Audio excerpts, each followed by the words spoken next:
بسم اللہ الرحمن الرحیم۔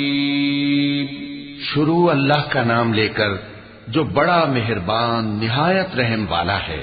اے پیغمبر صلی اللہ علیہ وآلہ وسلم، جو عورت تم سے اپنے شوہر کے بارے میں بحث و جدال کرتی اور اللہ سے شکایت رنج و ملال کرتی تھی، اللہ نے اس کی التجا سن لی اور اللہ تم دونوں کی گفتگو سن رہا تھا۔ کچھ شک نہیں کہ اللہ سنتا ہے، دیکھتا ہے۔ جو لوگ تم میں سے اپنی عورتوں کو ماں کہہ دیتے ہیں وہ ان کی مائیں نہیں ہو جاتی، ان کی مائیں تو وہی ہیں جن کے بطن سے وہ پیدا ہوئے۔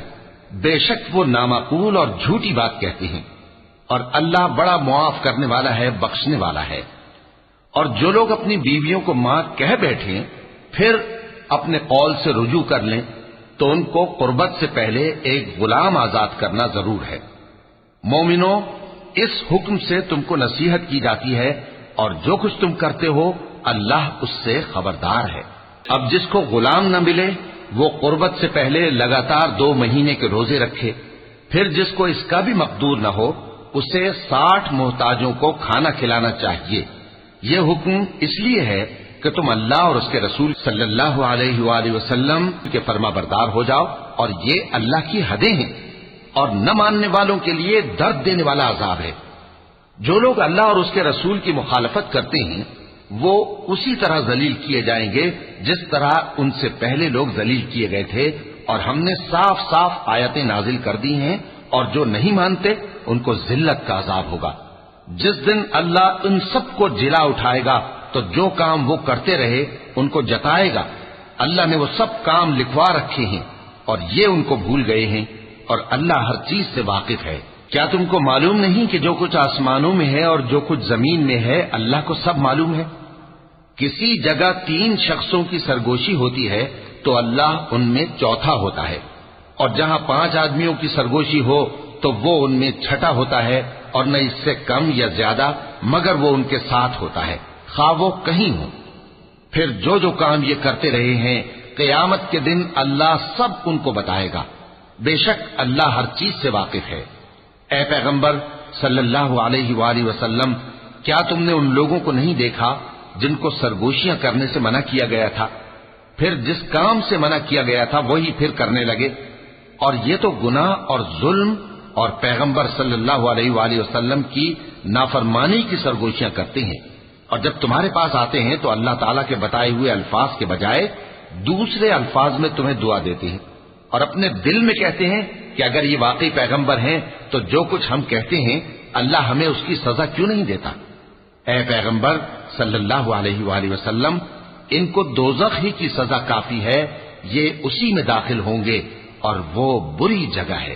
مومنو، جب تم آپس میں سرگوشیاں کرنے لگو تو گناہ اور زیادتی اور پیغمبر کی نافرمانی کی باتیں نہ کرنا، بلکہ نیکوکاری اور پرہیزگاری کی باتیں کرنا، اور اللہ سے جس کے سامنے جمع کیے جاؤ گے ڈرتے رہنا۔ منافقوں کی سرگوشیاں تو شیطان کے اکسانے سے ہیں، جو اس لیے کی جاتی ہیں کہ مومن ان سے رنجیدہ ہو، مگر اللہ کے حکم کے سوا ان سے انہیں کچھ نقصان نہیں پہنچ سکتا۔